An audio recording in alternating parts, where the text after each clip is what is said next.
Latest updates ఎప్పటికప్పుడు పొందడానికి big TV WhatsApp channel follow అవ్వండి. లింక్ డిస్క్రిప్షన్ లో ఉంది. ప్రతి ఒక్కరు కూడా ఈ మధ్యకాలంలో చూసుకున్నట్టయితే బెట్టింగ్ యాప్స్ అయితే బాగా ప్రమోట్ అయిపోతున్నాయి. ఇన్స్టాలో ఎక్కడ చూసినా కానీ అదే.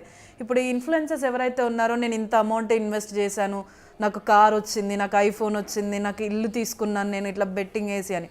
సో వీళ్ళని చూసి దాదాపు చాలా వరకు కూడా ఇన్ఫ్లుయెన్స్ అయ్యి వాళ్ళని ఫాలో అయ్యే వాళ్ళు కానీ వేరే ఇతర వ్యక్తులు కానీ ఇన్వెస్ట్ చేస్తున్నారు.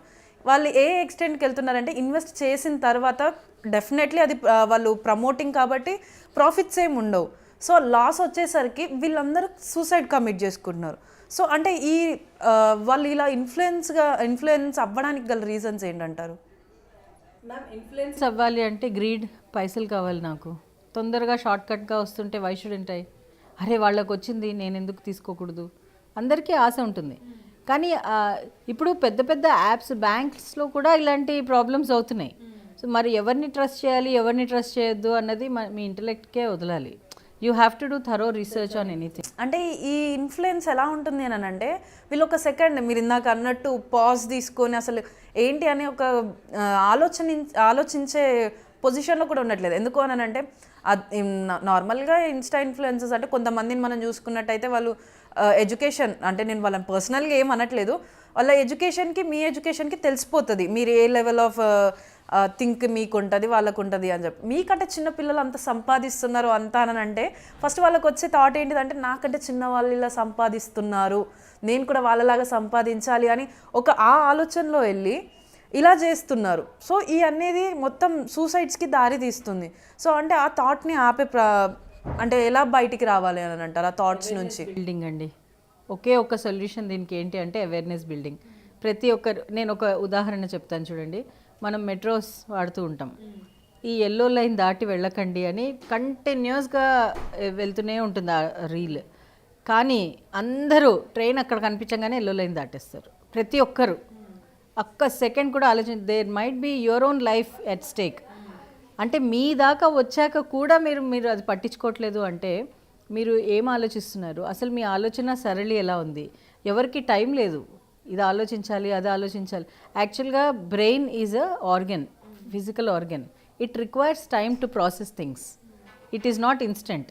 మీరు it is not made for success, it is made for survival. అందుకని ఎందుకు బ్రెయిన్ ఎప్పుడైనా సరే ఏదైనా ఫియర్ వచ్చింది లేకపోతే ఏమైనా క్రైసిస్ వచ్చింది అంటే రెండు ఆలోచిస్తుంది బ్రెయిన్, ఫ్లైట్ ఆర్ ఫైట్. నేను పరిగెత్తాలా, ఇక్కడి నుంచి అవాయిడ్ చేయాలా, లేకపోతే ఫైట్ చేయాలా, ఇదే ఆలోచన ఉంటుంది. ఈ ఫ్లైట్ ఆర్ ఫైట్ ఎప్పుడైతే ఆలోచన వస్తుందో దాన్ని మీరు, that's why learning pausing at every second is important. దీన్ని చిన్నపిల్లల దగ్గర నుంచి నేర్పించాలి. మన పేస్ పెరిగిపోయింది, స్పీడ్ పెరిగిపోయింది లైఫ్ది. అందుకని మనం కూడా ఫాస్ట్, ఎప్పుడన్నా యాంగ్జైటీ లేకపోతే అరే ఈరోజు ఏంటి బోర్ కొట్టింది ఈరోజు అని అనిపిస్తుంది. You know you are not in haste, మరి పరిగెత్తట్లేదు ఎక్కడికి తయారవ్వట్లేదు అంటే ఆ రోజు చాలా బోరింగ్గా అనిపిస్తుంది. అలా ట్యూనప్ చేసేసుకున్నాం మన సోషల్ లైఫ్ని. సో ఈ టైంలో ఏం చేయాలి అంటే please explore your self on self care.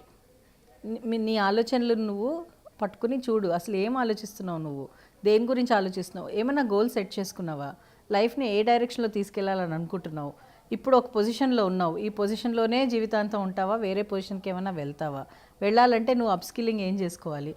You have to pause, think, wait and plan. అప్పుడు మీకు స్లోగా మీకు ఆ సెటప్ వస్తుంది. ఇప్పుడు ఎగ్జామినేషన్ టైంలో ఒకలా బిహేవ్ చేయాలి, వైల్ స్టడీయింగ్ ఇంకోలా బిహేవ్ చేయాలి, పెళ్ళి అవుతుంటే ఒకలా ఉండాలి, పెళ్ళి అయ్యాక ఒకలా ఉండాలి, ఒక ఏజ్లో ఒకలా ఉండాలి. ఇలా you have different age groups and different setups for your self. So మీకు అలా ఉన్నప్పుడు మీరు ఏం చేయాలి, ఏ ఏజ్లో ఎలా చేయాలి అనేది if you can't understand, go and sit with a counsellor, psychologist. Pre marital counsellors ఉన్నారు, మ్యారిటల్ కౌన్సిలర్స్ ఉన్నారు. ఇప్పుడు ఇన్ఫ్యాక్ట్ రిలేషన్షిప్ మేనేజ్మెంట్ని నేర్చుకోవాలి. ఒకప్పుడు ఏంటి అబ్జర్వేషన్ తోటి అని మనం ఆల్రెడీ ఎస్టాబ్లిష్ చేశాం కదా. జాయింట్ ఫ్యామిలీ సిస్టంలో we use to observe many couples around. అందరూ ఒక్కొక్క వెరైటీగా ఉండేవాళ్ళు వాళ్ళ మ్యారిటల్ రిలేషన్షిప్స్. సో ఆ మ్యారిటల్ రిలేషన్షిప్స్ని అర్థం చేసుకుని దాన్ని అడాప్ట్ చేసుకుని మనకి కావాల్సినట్టు ట్యూన్ చేసుకునేవాళ్ళు. సో డైవర్సెస్ తక్కువ ఉన్నాయి. అండ్ నేను అనట్లేదు అంటే అట్రాసిటీస్ అవి ఉన్న చోట మీరు ఉండాలి అని, కానీ ఒక్కసారి marriage is an institution. If you have to upheld the institution values, you need to give that commitment. అందుకనే pre marital counselling is important. పెళ్ళి చేసుకునే ముందు మీరు ఇప్పుడు 18 years to 25 years age group ఉన్న పిల్లల్ని అడగండి పెళ్లి చేసుకుంటావారా అంటే 80% తెలిసే no. Why are they saying no? Because of that తర్వాత వచ్చే బాధ్యతలు. No, they have observed their parents fighting with each other. అంటే పేరెంట్స్ ఎలా అయితే ఫైట్ చేశారో మనం మా లైఫ్ కూడా అలానే ఎలా ఉంటుంది సెక్యూరిటీ చెప్పండి? మీరు మీకు ఇష్టపడాలి ఒక దాని గురించి అంటే ఎవరినన్నా చూసి అబ్బా వీళ్ళు ఎంత ఎంజాయ్ చేస్తున్నారో అని అనిపించాలి. వాళ్ళు ఎంజాయ్ చేస్తున్నట్టు మీకు కనిపించకపోతే మీరు ఎందుకు అది ఆప్ట్ చేస్తారు? Where is the problem here in our living? అంటే వాట్ ఆర్ యూ గివింగ్? ఏం మెసేజ్ ఇస్తున్నాం నెక్స్ట్ జనరేషన్కి? మనం కొట్టుకుంటున్నాం. See I'm not saying you shouldn't at all fight. Marriage without fight is a dead marriage.